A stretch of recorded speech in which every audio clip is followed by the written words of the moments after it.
I decided to come back because next weekend I'm not going to do a live. So I hope you guys are having a lovely day. I'm going to go ahead and talk about a few situations going on. So, and I know Lovely T just posted a video. So this is from the Lovely T. I know the Lovely T has posted a video um talking about this. So if you want to watch that video, go check it out. But I want to give my 2 cents on this situation with this Chicago team taking the life of a man in defense of his mother. I want to give my opinion on this because when this happened and when I finally saw the video, I saw the video when our power was out, but I couldn't make commentary about it because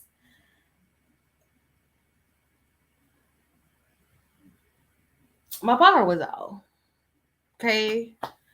So, it says prosecutors have dropped all charges against Carlisha Hood and her 14-year-old son in the shooting death of 32-year-old Jeremy Brown. Citing a further review of evidence in the case, cell phone video shows Brown punching Hood 3 times before the shooting. So, just in case you guys don't know, Carlisha Hood and Jeremy Brown got into an altercation. Okay, and I guess they were arguing somewhat somewhere somehow. And I guess he wanted her to shut up, and she kept talking because she grown. And he felt the need to handle it like that's his wife, like that's his girlfriend, and he basically beat her up. She told her son to go to the car to get a gun, and her son shot Jeremy Brown. And so I saw the video and I saw what happened. I didn't see specifically what's happening, but this is some footage from the case, from the situation. It said suspect. I'm not quite sure who the suspect is. The suspect Carlisha or Jeremy Brown?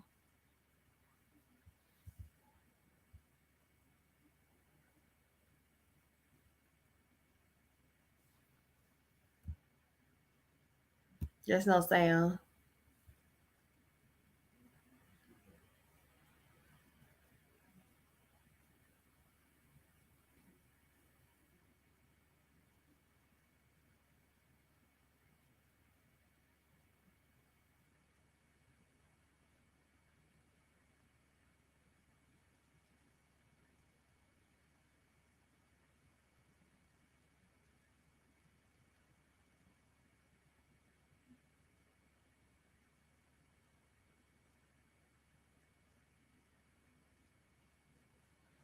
That didn't really show nothing.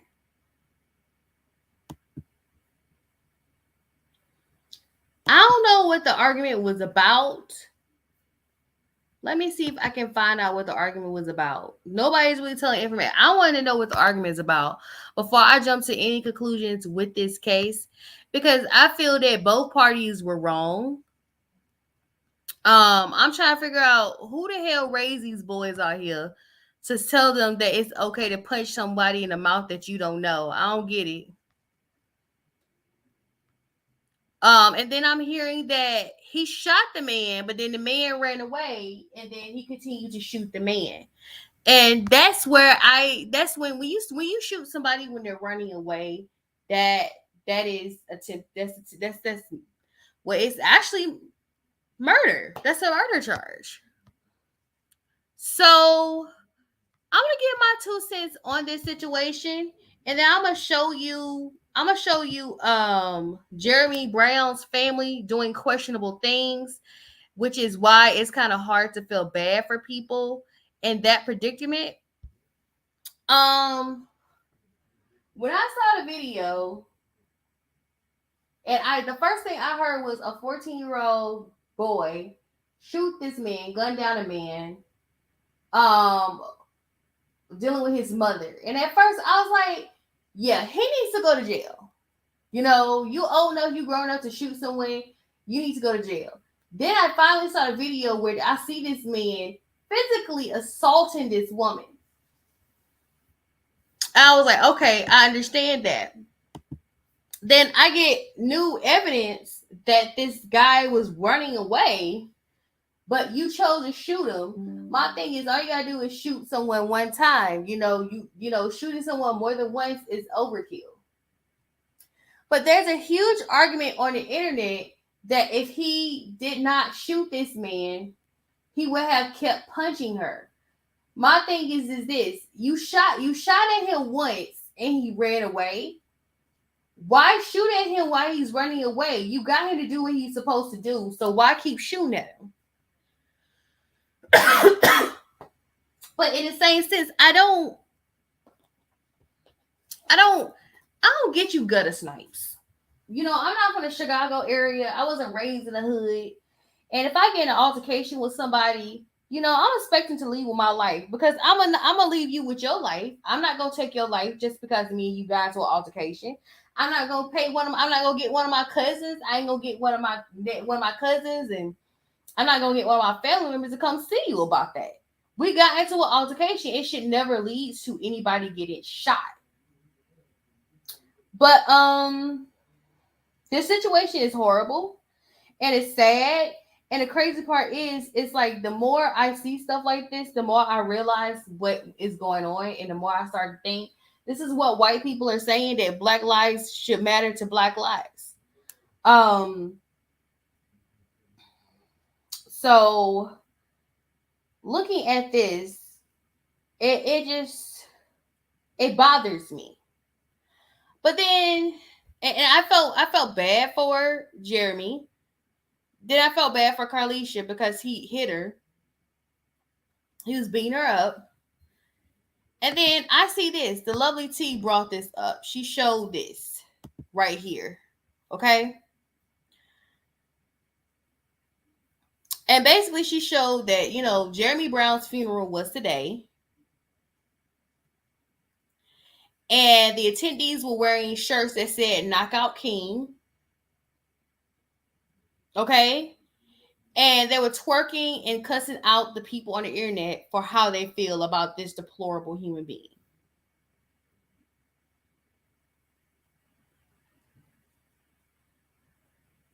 Okay, if you want to see the video, you can go see the video. I'm going to watch the video after this. But I'm so sick of this. I do not like, the one thing I cannot stand about funerals these days is that when somebody young die, y'all do these little tacky ass shirts. Y'all all look a hot damn mess, and your baby hairs look a hot mess, first and foremost. Two, the fact that you said, because who the F need a GoFundMe? Not us.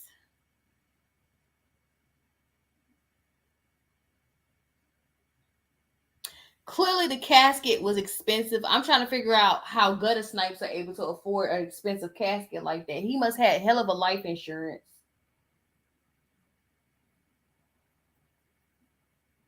He must genuinely had hell of a life insurance for him to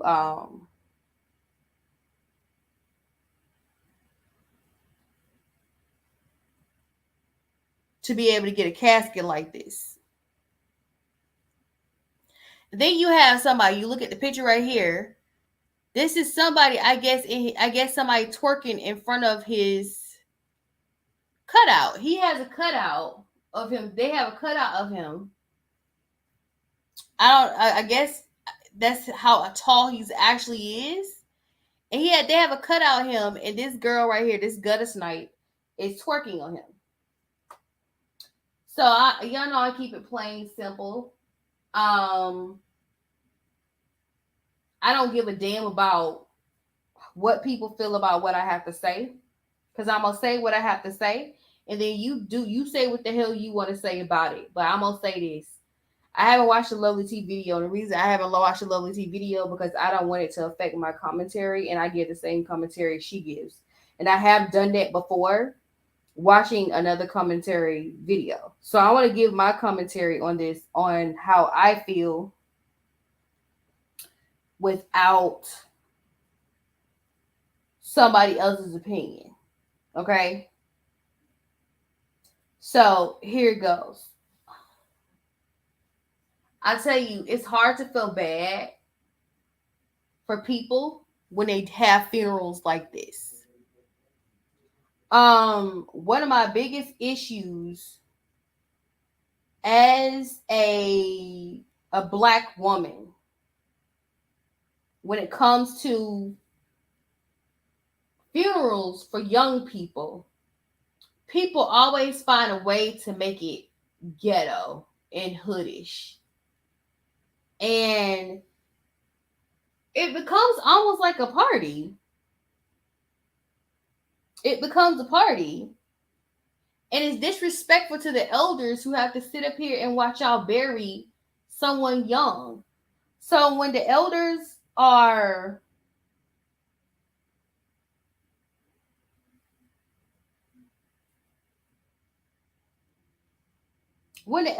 at a funeral, because understand elders are there too. So when you have elders at funerals and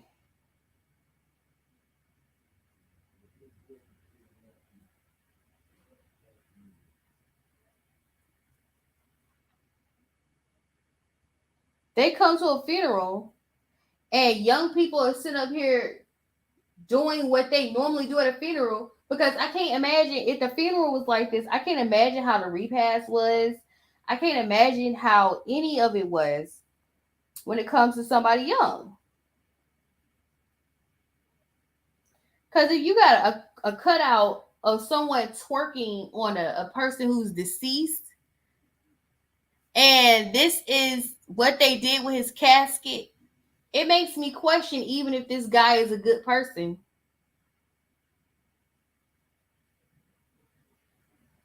Because the way y'all acting.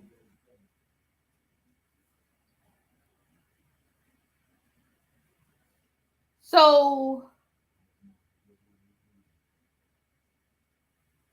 long story short, um,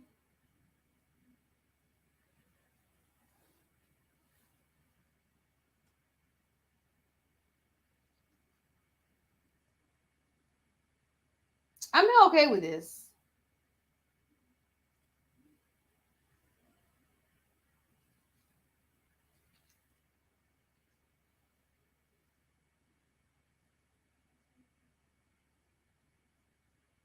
I'm not okay with this.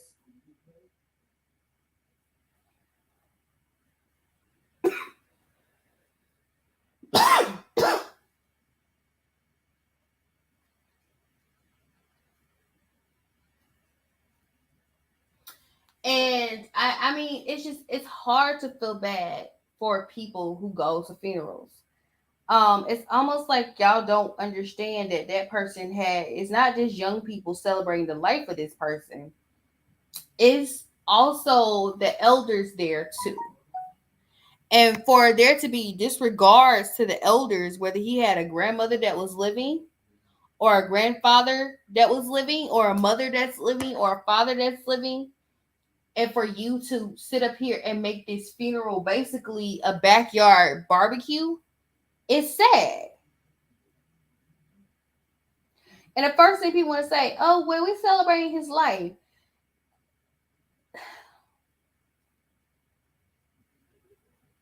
No, this is not okay.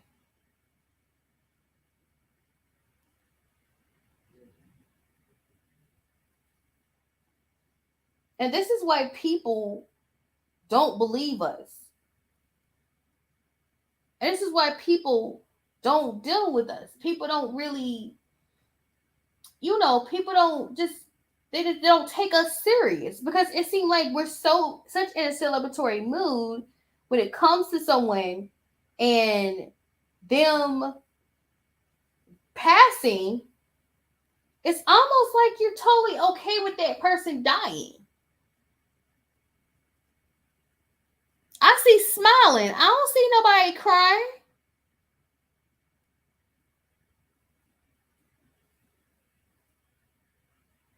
I don't see nobody upset. I don't see nobody broken up. I see a bunch of people enjoying themselves at this man's funeral.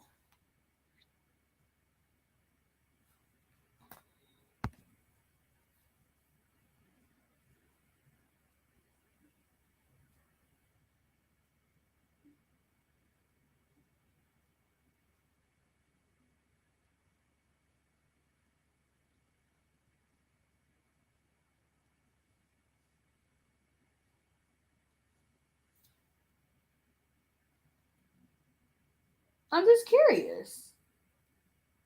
It's like there's no.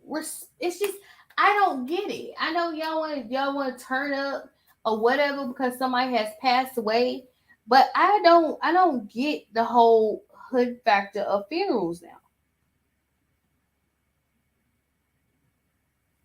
And you got people who are actually family who are at the funeral who are hurt. They're hurt.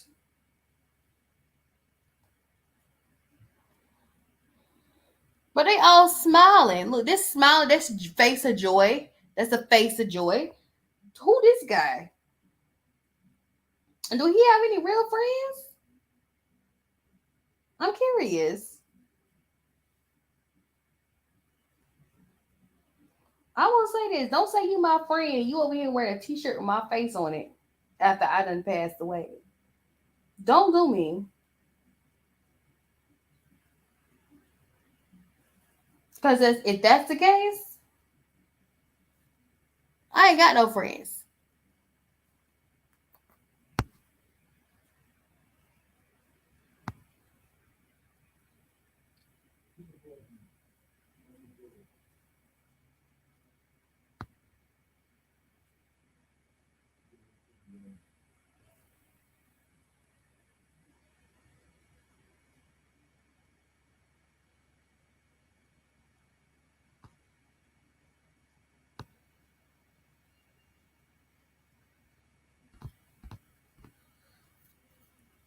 Look at that.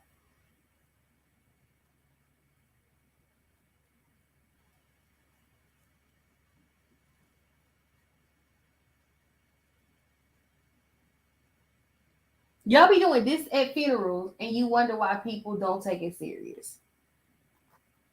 And always happen when somebody have a funeral. I'm not gonna lie, I saw it with with even Jackie O. When Jackie O had a funeral and them fools sitting up there with shirts with her on it, her so-called friends.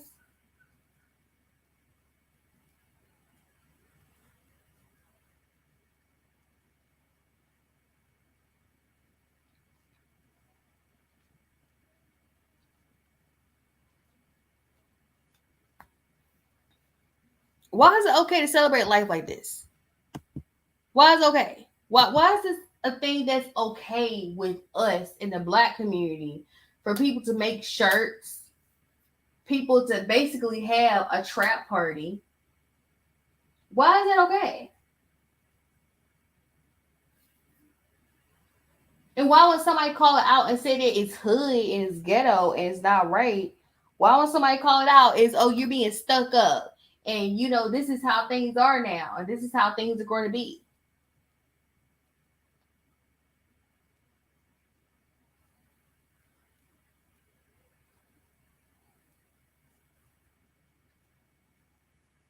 This is not okay.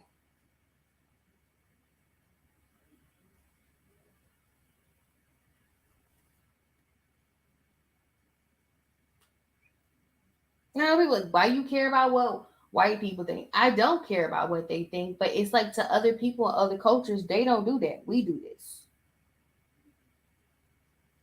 And it makes us look bad. This is sad.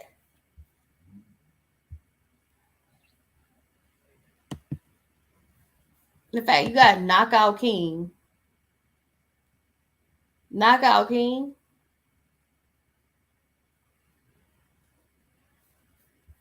He looked like the one that out to me. That's what everybody say in the comment section. They're like, you say he a knockout king, but he the one that's out for life. He gone.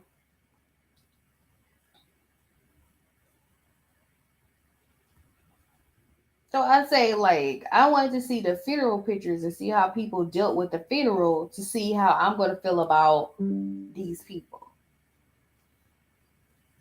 I'm not impressed. Okay, next story. Hold on. Let me refresh this real quick because I got rid of a lot of stuff that's on here and I don't need y'all to see it because I already got rid of it. So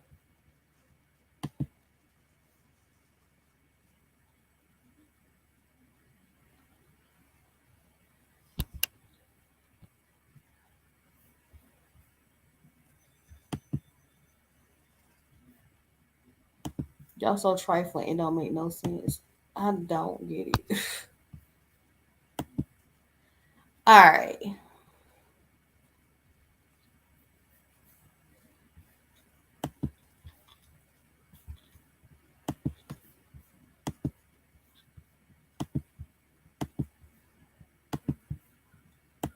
Looks like the Ken and Karen activists have striked again.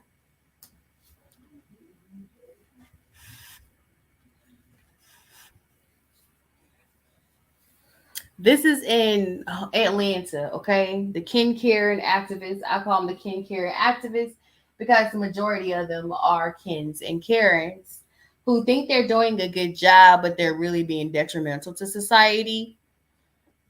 So it says 7 APD motorcycles were set on fire inside of a parking deck near Atlanta Police Training Academy on Southside Industrial Parkway around 2:20 a.m. this morning. After firefighters arrived and extinguished the fire, they found incendiary devices, which are used to set fires on the scene. Yeah, poor people don't have incendiary devices. A witness allegedly saw 5 suspects running to a car that was parked nearby after the fire was set. Homeland Security is involved. That's not good when Homeland Security start getting involved.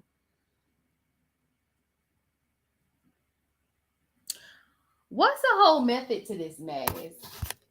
Y'all, I mean, activism don't have a purpose no more. The activism y'all doing, it doesn't seem like it has a purpose. What is the method to this? What is the meaning of this? Why are we doing this? What's the purpose of this? Black Lives, I mean, I know Black Lives Matter sitting up here stealing money, and these fools over here burning stuff down in Atlanta.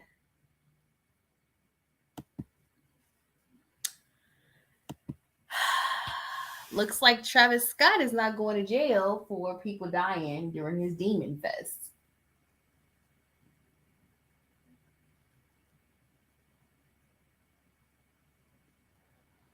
So, according to Neighborhood Talk, it says that Travis Scott was found himself in hot water as he faced possible criminal charges in the wake of the Astroworld tragedy.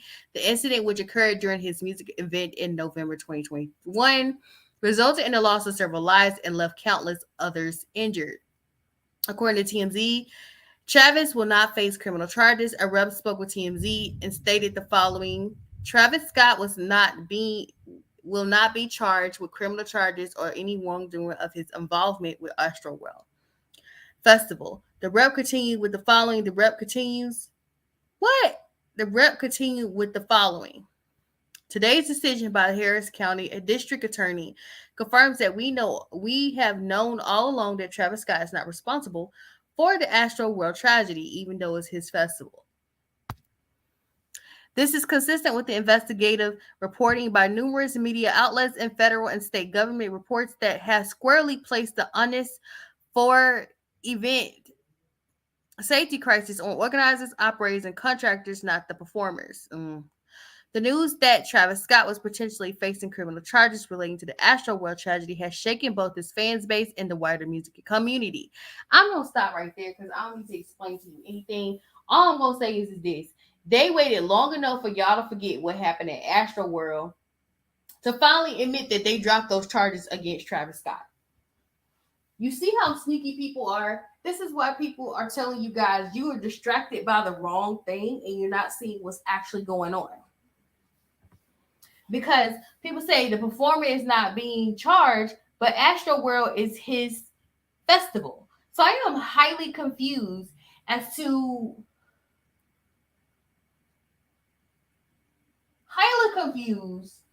as to if it's his festival and he has a hand in a say so in what happens at his festival, why he's not charged.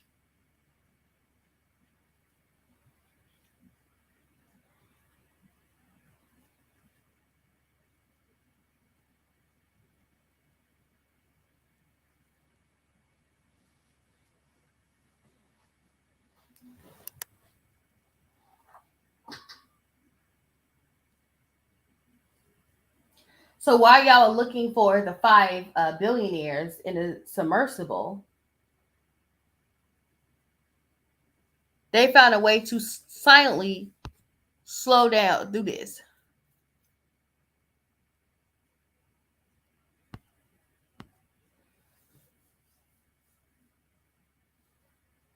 Hmm. All I gotta say about this is, hmm, cool, whatever. The payout better be good.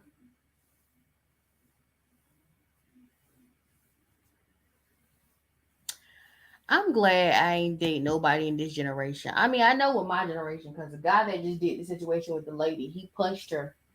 He was 32 years old. So that's somebody that's in my generation. I know guys back when I was in school, they would be the one to knock your ass out.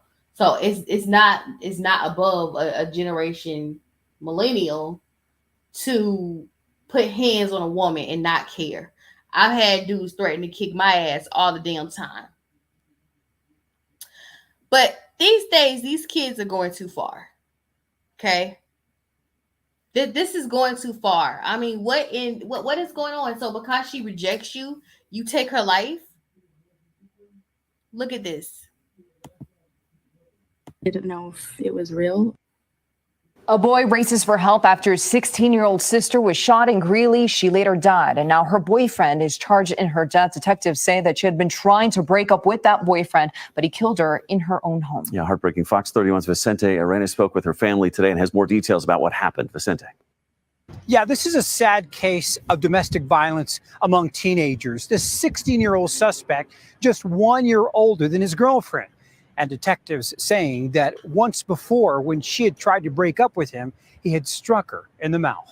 This is the home where a 15-year-old girl was killed after trying to break up with her boyfriend. Detectives say the suspect shot out a window, broke in the home, and shot Lily Silva Lopez several times. Rollo Stade was in the house next door where bullets went flying through his home. Then I heard 8 shots. Boom, boom, boom, boom, boom, boom. At least one of the shots missed him and his son by just a few feet. Where is the bullet hole? Right here. And you were sitting where, Rollo? Right here. Laying back in that chair. Back at the home, records show Silva Lopez was shot in a hallway and then dragged back into her room. The suspect then ran away while the victim's 13-year-old brother pleaded for his life and then ran to Antoinette Martinez for help. She called 911 and later found out domestic violence was involved. I'm sad. That makes me sad because I don't know why someone would do something so awful. Silva Lopez's family told us she was ambitious and was a sophomore. She was looking forward to learning how to drive this summer. She was a hard worker at Wing Shack and loved makeup and shopping and her family. A memorial now sits outside the home where she was killed. It was so traumatic. I didn't know if it was real.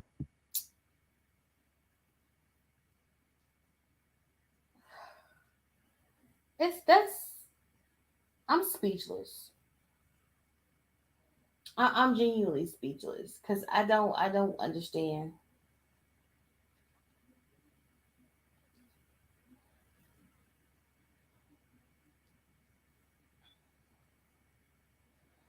I don't understand. Um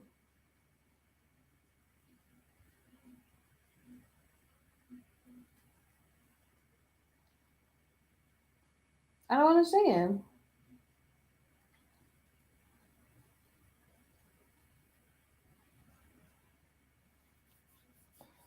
This toxic behavior is just it's I don't get it.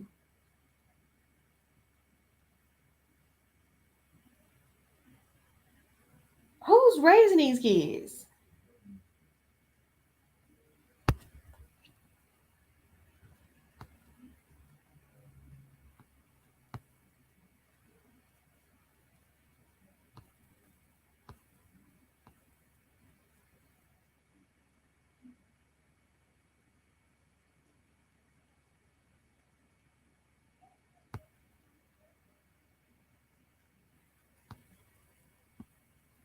What is this? Who's raising these kids? So because I don't want anything to do with you, you gonna shoot me?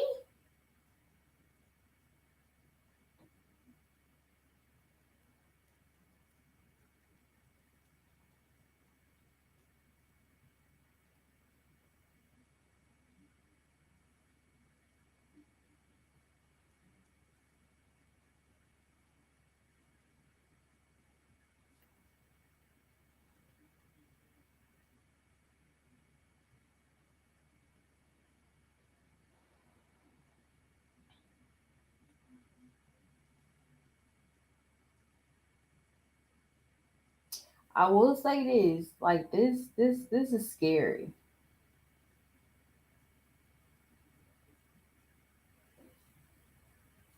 You're actually taking the life of teenage girls now because they don't want to be with you.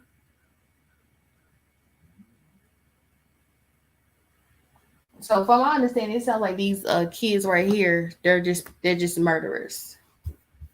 Y'all just going around murdering people like it's nothing. Well, it's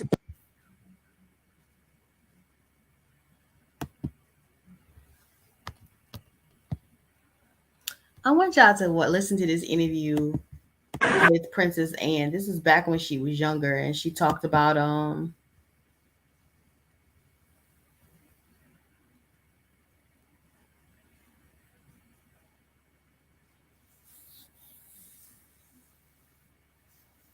So the interviewer asked her, "What would you do if royalty was abolished with Princess Anne?" Which, granted, Princess Anne has already raised her kids because her kids are not royalty because she's a female. So listen what she has to say. What would you do if royalty was abolished? What particular? I'd have to work even harder on the farm. Is there anything you would really like to do? Any career you would like to pursue if you hadn't been the royal princess? I think it's rather difficult to tell now what career I would really like to have pursued. Didn't you qualify as a heavy goods vehicle driver? Would you like to? Out of necessity, I qualified as a heavy goods vehicle driver. No, I thought it might have been some urge to drive a great Pantechnicon down a motorway one day. I tend to wonder. I like to ask people what they were expecting, before they met me. And then I find out what my image was, you see. What did they say when you asked them that? I'm just about to ask you that.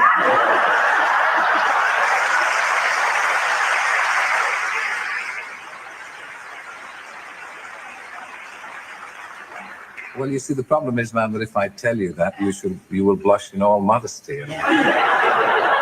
Ooh. I forget it. What would you do if royal? She said she'll be a farmer. She had to work harder on the farm. That was a good question. I like to ask the younger royals what they would do. Like I would ask a younger royal what if they do that. Because I think Meghan Markle, I think the Sussexes are a living example of what would you do if you were not royalty and how would you do it, and would you be successful at doing it? Granted, you know, the Duchess of Sussex, Meghan Markle, she's lived her life not being a royal. She was an actress. So I mean, you know, I don't know if she can go back to that.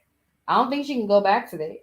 But as far as I'm concerned, when it comes to Harry, Prince Harry, you know, he's never had that question in his life what he would do if he wasn't a royal. That's a good question, though.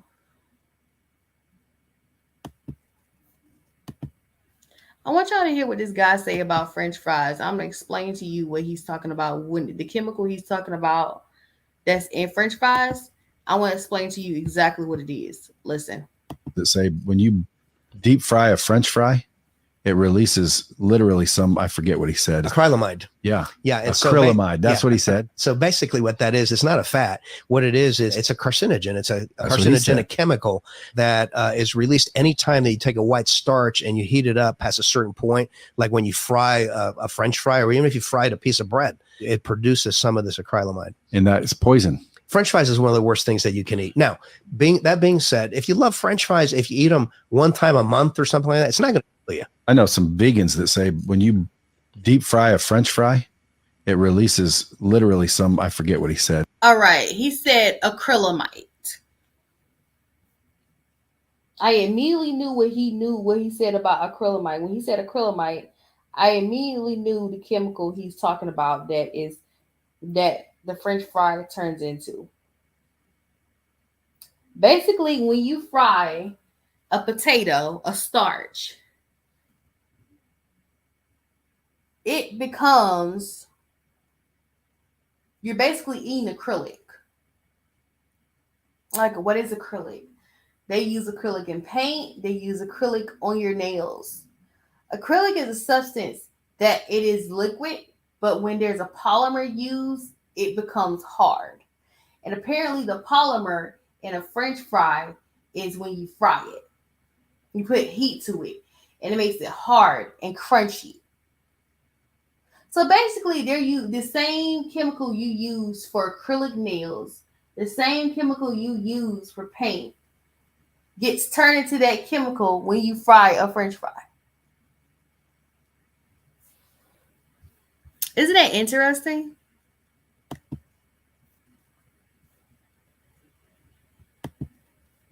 Girl. Some of y'all ruined the influencer thing.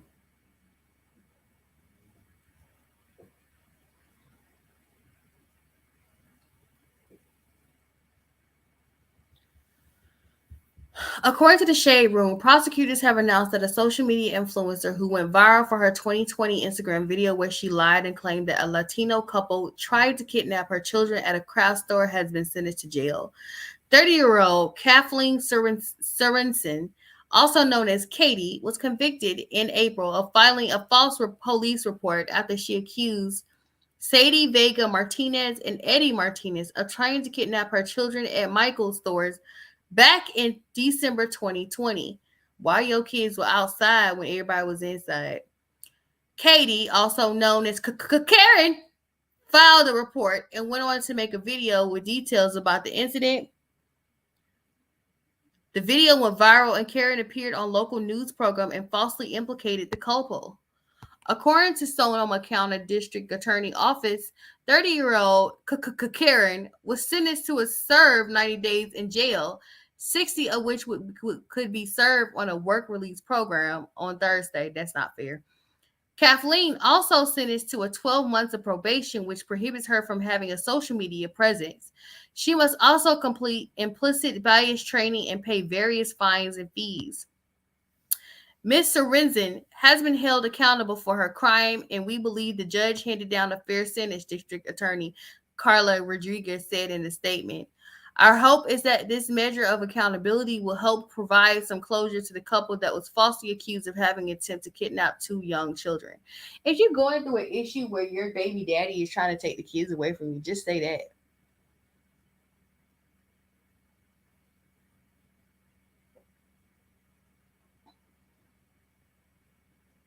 I'm getting like paranoid because it's thundering outside. It's like thundering. It's not lightning or anything like that, and it's not raining.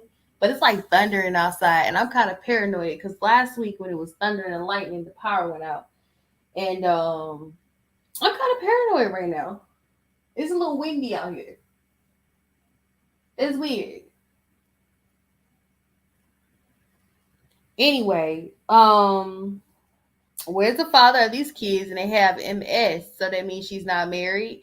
Did you run him away, or was he trying to get custody of your kids, and so you had to fake a kidnapping of your kids so he wouldn't find out where your kids were? The fact that you threw a Latino couple in your mess is disgusting to me. Like, y'all always love getting black and brown people in trouble for something they didn't do. Now the energy for my earth signs was heavy. Oh my God. So let me look at this. Okay. Let me see this. Let me go all the way back into the situation. Has to deal with Gregory. up here at the top. Okay. We're going to talk about Gregory for a split second. Gregory. Very special day today. Gregory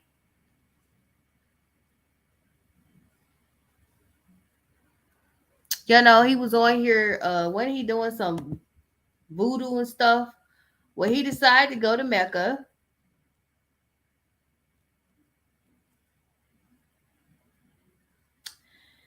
Because she's saved. He's on his spiritual journey, He went to Mecca, which is weird because most people who are Christian would go to Jerusalem. But, it is what it is, You try to show that you saved, and so you had to go somewhere.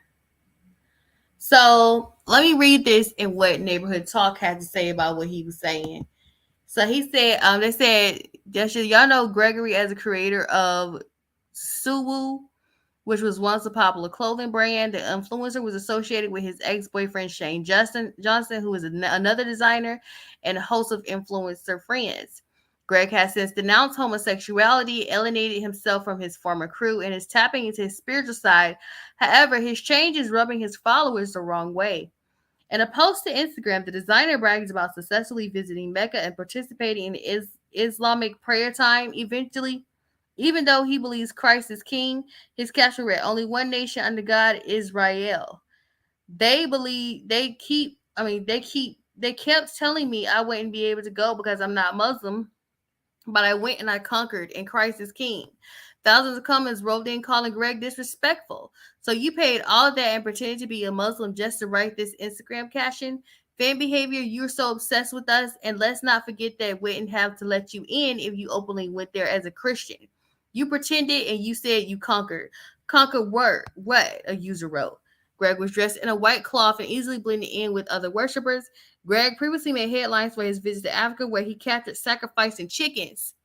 His Instagram posts have been a bit confusing to his followers, and they are now calling his spiritual journey a clout chase. Hey, I'm going to Mecca. I am a god. I am the prince of the king. My throne shall be established. What's up?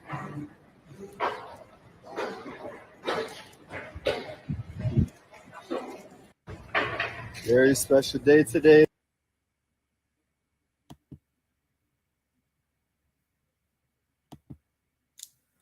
Well, it seems like Gregory is back to his foolishness. I didn't know that his boyfriend was Shane Justin.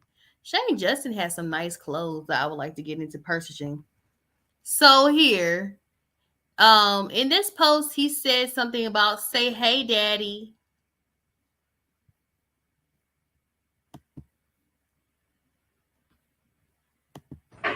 Very special day today. Now this is him, saying, "Say hey, daddy." Is he daddy, or is he talking to somebody else who is daddy?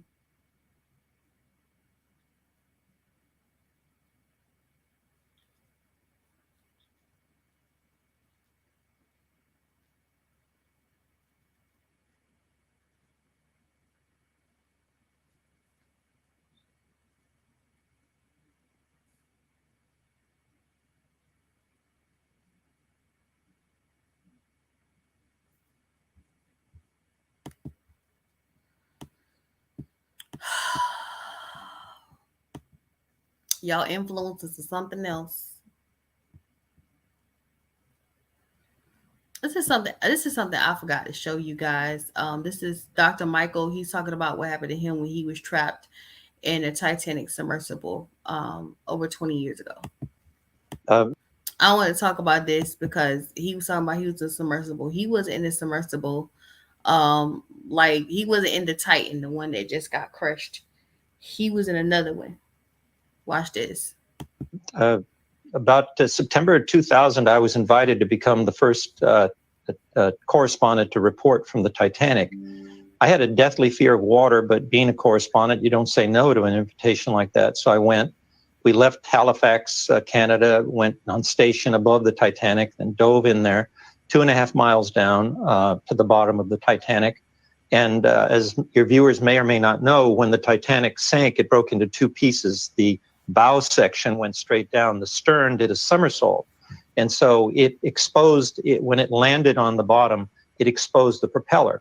So when we toured the bow, there was no problem. There was a moment of silence we had just for the sake of the victims there. It's all very somber, very haunting. And then as we traversed the debris field over towards where the stern section had landed, the first thing that caught my eye was the giant propeller. And when I say giant, it's huge compared to our sub. Our sub was like a little mosquito compared to the blades of the propeller. But I remarked to myself how shiny it was because it's got brass, and so it doesn't corrode the way the rest of the Titanic has. And as that happened, as I was just dazzled by this giant propeller, I noticed we were speeding up, and that seemed strange to me. I thought we should be slowing down. And we later found out that we got caught up in a very high-speed underwater current. Those do exist down there. We got slammed right into the blades of the propeller, became trapped behind the blades of the propeller. And not only did we feel the collision, but also huge pieces of the Titanic started falling down on us, and we knew we were in trouble. Wow. Trapped behind the propeller. How did you manage to get yourselves out? Well, you know, it's when you were down there, my first concern was panic. Would there be anybody, the pilot or my diving buddy, would they panic? Because we'd been told a story on board the ship before we dove of a man who was caught in a similar situation and in his panic went to the escape hatch thinking he would go out that way. He wasn't thinking, obviously, and of course expedited his doom. The pressures down there, if the water, even through a little crack, comes through, it'll cut you like a razor blade. So I, being a scientist, started thinking, okay, I'm a professional problem solver. We're stuck 2.5 miles below the surface of the water. How do we get out? And it took me the better part of a half hour or more as our pilot tried to jog us out and he wasn't succeeding. I finally really hit a brick wall and realized, no, this is the end of it. And this voice in my head actually said to me, and I'll never forget the words, this is how it's going to end for you. And for me as a correspondent who'd been to the North Pole, the South Pole, I'd covered Persian Gulf War and other places where I was in harm's way, always managed to survive it. For me, that was a bitter pill to swallow. And I thought of my wife, I'd never see her again. So I don't like recalling that experience. I was fortunate enough by the grace of God and by the skill of our pilot, who was a former MiG pilot. This was a Russian sub. He was able to finally extricate us after the better part of an hour. But then even when we got out, it was a question of getting to the surface, and you corkscrew the surface. It takes about 2.5 hours more. So it's an experience that I'll never forget in my life. And my heart goes out to these people who are lost. I'm just so sick to my stomach to think of those poor people down there. You know what it's like. About September 2000, I was invited to become the first correspondent to report from the Titanic. I had a deathly fear of water, but being a correspondent, you don't say no to an invitation like that. So I went. We left Halifax, Canada, went on station above the Titanic, then dove in there 2.5 miles down to the bottom of the Titanic. And as your viewers may or may not know, when the Titanic sank, it broke into two pieces. The bow section went straight down. The stern did a somersault. And so it exposed, when it landed on the bottom, it exposed the propeller. So when we toured the bow, there was no problem. There was a moment of silence we had just for the sake of the victims there. It's all very somber, very haunting. And then as we traversed the debris field over towards where the stern section had landed, the first thing that caught my eye was the giant propeller. And when I say giant, it's huge compared to our sub. Our sub was like a little mosquito compared to the blades of the propeller. But I remarked to myself how shiny it was because it's got brass, and so it doesn't corrode the way the rest of the Titanic has. And as that happened, as I was just dazzled by this giant propeller, I noticed we were speeding up, and that seemed strange to me. I thought we should be slowing down. And we later found out that we got caught up in a very high-speed underwater current. Those do exist down there. We got slammed right into the blades of the propeller, became trapped behind the blades of the propeller. And not only did we feel the collision, but also huge pieces of the Titanic started falling down on us, and we knew we were in trouble. Wow. Trapped behind the propeller. How did you manage to get yourselves out? Well, it's when you were down there, my first concern was panic. Would there be anybody, the pilot or my diving buddy, would they panic? Because we'd been told a story on board the ship before we dove of a man who was caught in a similar situation, and in his panic went to the escape hatch thinking he would go out that way. He wasn't thinking, obviously, and of course expedited his doom. The pressures down there, if the water, even through a little crack, comes through, it'll cut you like a razor blade. So I, being a scientist, started thinking, okay, I'm a professional problem solver. We're stuck 2.5 miles below the surface of the water. How do we get out? And it took me the better part of a half hour or more as our pilot tried to jog us out, and he wasn't succeeding. I finally really hit a brick wall and realized, no, this is the end of it. And this voice in my head actually said to me, and I'll never forget the words, this is how it's going to end for you. And for me as a correspondent who'd been to the North Pole, the South Pole, I'd covered Persian Gulf War and other places where I was in harm's way, always managed to survive it. For me, that was a bitter pill to swallow. And I thought of my wife, I'd never see her again. So I don't like recalling that experience. I was fortunate enough by the grace of God and by the skill of our pilot, who was a former MiG pilot. This was a Russian sub. He was able to finally extricate us after the better part of an hour. But then even when we got out, it was a question of getting to the surface, and you corkscrew the surface. It takes about 2.5 hours more.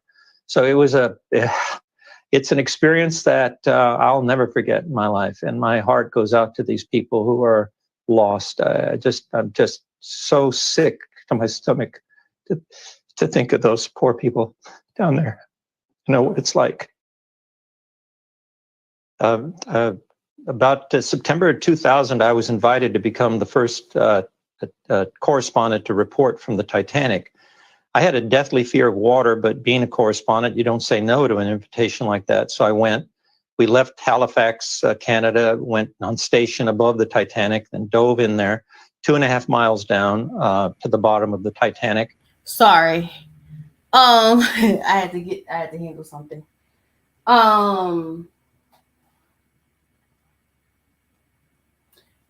I would say one thing that puzzled me about this whole submersible thing is that if we can't even go to the bottom of the ocean, like we haven't discovered 95% of the ocean, what make y'all think we go into space? And it seems like going to space has been more successful, and going to space is going to be a thing where it's going to be commercial now. I mean, look, Michael Strahan went to space. And it looks like going to space is becoming something that's commercial. But to just go to the bottom of the ocean and still not to be able to successfully do it, to go see a wrecked ship, is mind-boggling to me. And as you can tell, Dr. Michael Gillian, he was scared. So I can't imagine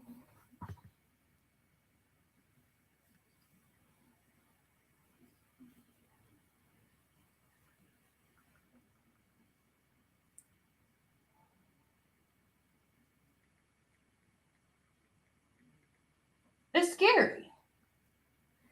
It's scary. And this happened 20 years ago, and we're talking about now. I will be doing a video on the submersible. I'm still working on my video about Yolanda Saldivar. And then I got to do Dr. Salika Patrick. I did a podcast about them, but I will be doing a video to describe the situation a little bit more. So, it's scary.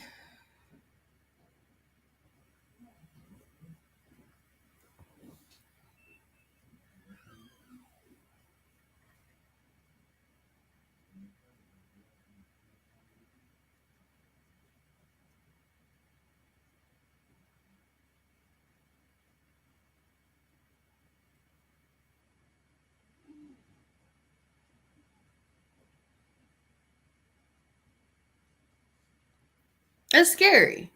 But it still baffles me that we can't even go to the bottom of the ocean.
But yeah, it's weird. It's just weird to me. We can't even go to the bottom of the ocean. Better yet, but we can successfully go to space.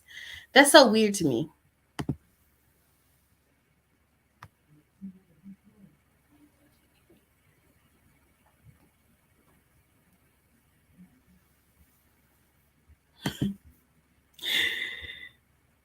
Lord Jesus.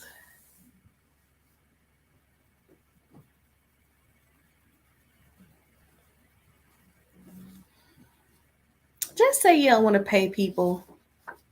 Okay? We all up to your tricks and tricks and stuff like that.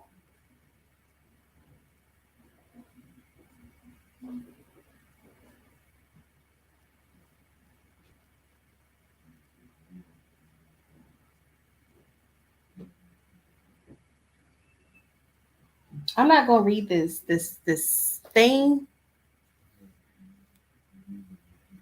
The reason why I don't want to read this because I want to make a point. Okay.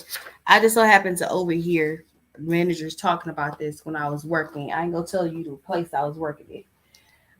But I've come to the conclusion like hiring managers, they don't want to tell you the benefits of working somewhere full time, but they'll sit there and give you a full time employment, but have you as part time. But we'll not give you part time employment.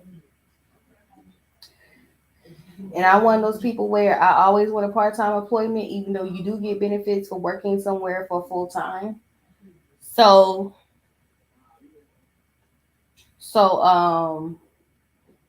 and I'm not saying that I didn't need those benefits. I really did. I did need health benefits. We all need health benefits. But I find it to be ironic that, employers will find every reason to keep you from getting health benefits, insurance, anything like that while you're working at a fast food restaurant. Not fast food restaurant, but these little places that don't like giving you more than $7.25. That's all I have to say. I feel like the owner of this restaurant is a piece of crap. He just didn't want to pay these people. He wanted to do their work for free. And he thought he ate when he did that, when the truth is he didn't. And he's really wrong for that. He's extremely wrong for that. But the fact that 35 people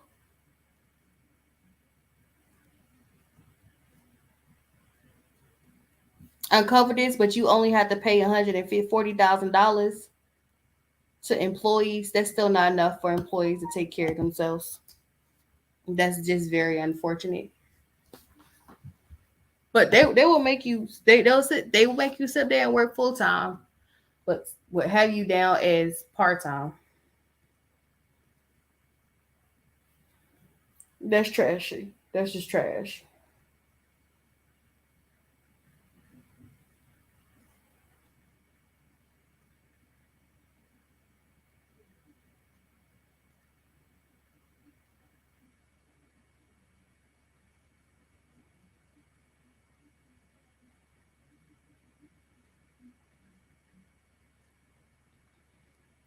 That's all it is. It's all about you don't want to pay people what they owe.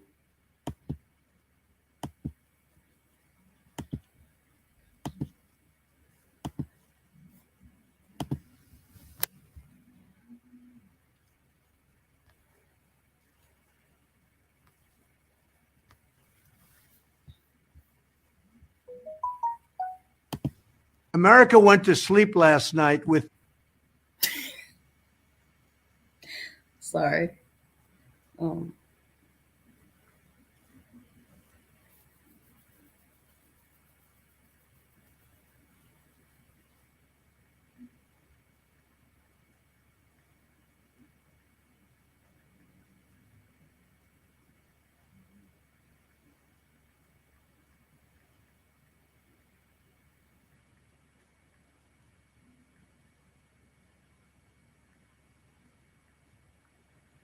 Okay, so this is when Trump got arrested, or he had to turn. He was being tried for, he's been indicted. So listen to what this narcissist had to say. Tears in its eyes. Someday soon, however, it will be able to wipe away those tears and smile bigger than ever before. For we will have defeated the radical left, Marxists, fascists, communists, and lunatics and deranged maniacs, and cleared the path to put America first, and then quickly we will make America great again. It's going to happen. They are fighting us with every bit of their crooked blood. But we're going to win, and we're going to win bigger than ever before. We will make America great again. America went to sleep last night with tears in its eyes. Someday soon, however, it will be able to wipe. Let's say America went to sleep last night with tears in his eyes. Y'all notice when he be doing stuff like this, why is his lighting so dark? There's another situation where I showed when he was talking about the homeless people. Let me see if I had that video. Why is his background so dark? Did he do this at night, or was this like pre-recorded and he told him to press play when he got indicted with his over-dramatic self? You Geminis are very over-dramatic people. Very over-dramatic people. I know this. One was supposed to be my manager. I'm not talking about that story, but I'm just saying y'all just over-dramatic, honey. Just girl, I can't find it no more. Okay, I guess I don't have it. Yeah. What else? This is another situation where a teenager, but this teenager, her life was taken by a grown man, grown arse man. Grown man, police officer. I will talk about this. I will talk about this sooner or later. Okay. And I will be doing a video about Asha Degree, but I'm going to talk about JonBenet Ramsey while talking about Asha Degree in the same sense. I will explain. You'll see it later. All right. So y'all want to be in a polygamous relationship. This is the gist of of this situation. So it says a former NY podiatrist caught attempting a murder hit on a estranged wife for a second time.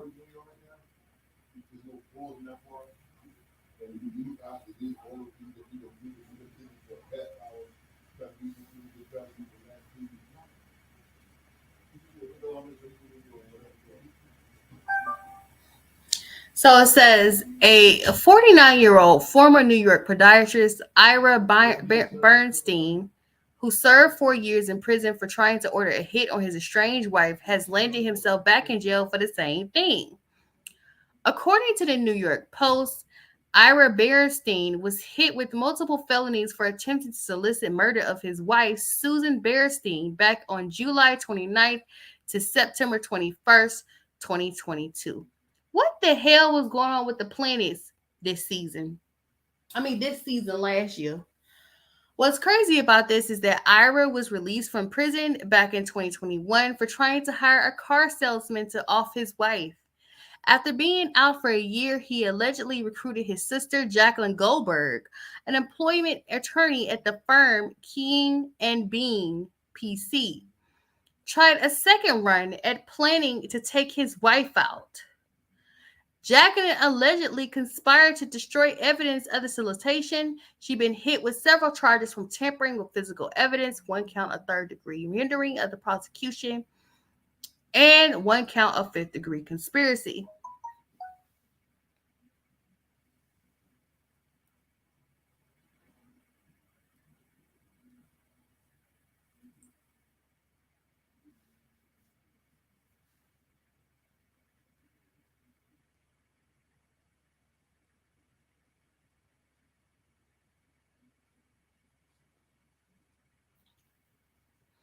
At the original sentencing, Susan Berenstein told the judge that her husband was evil and had ever even risked their special needs daughter's life just to take her out. She explained that her children knew their father was evil and feared that he would be released.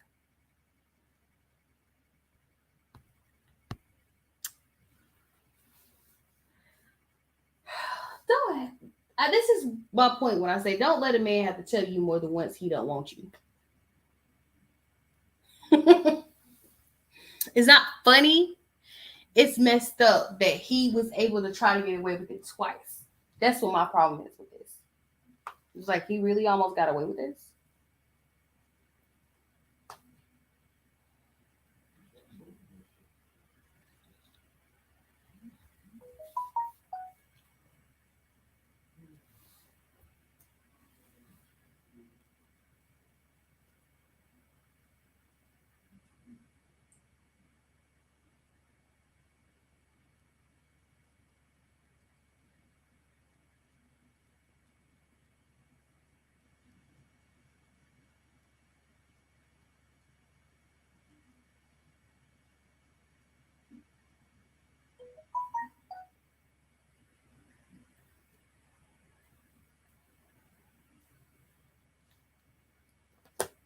This is crazy. So I guess they arrest his sister, and that's his girlfriend. And his poor wife.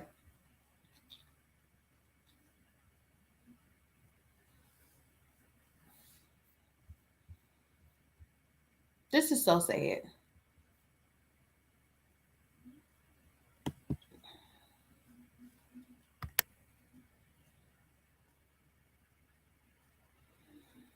I got tragic. I'm not going to talk about this because this is similar to something that has happened to somebody I know. So this, I'm keeping this for personal sake right here. But so yeah.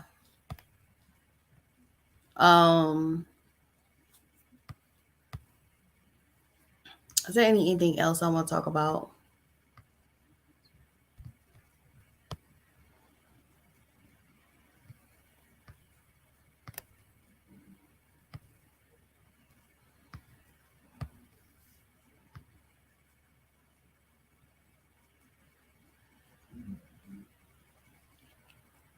I don't want to talk about nothing else.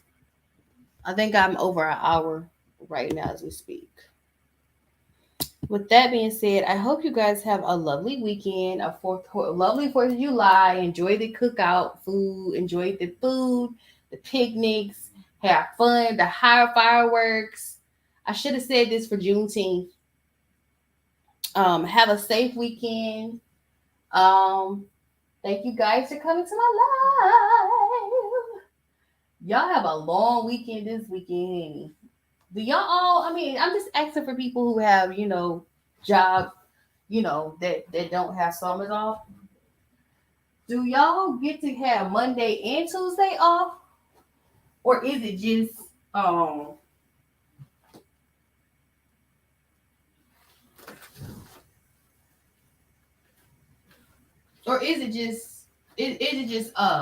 Tuesday? Y'all go back to work on Monday. How that works?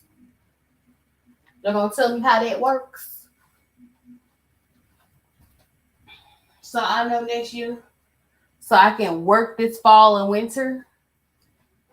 And then next summer, I have it off because I work this fall and winter and save that money to do what I want to do. I don't know how y'all work these days. Thank you guys for coming to my live. I am so out here.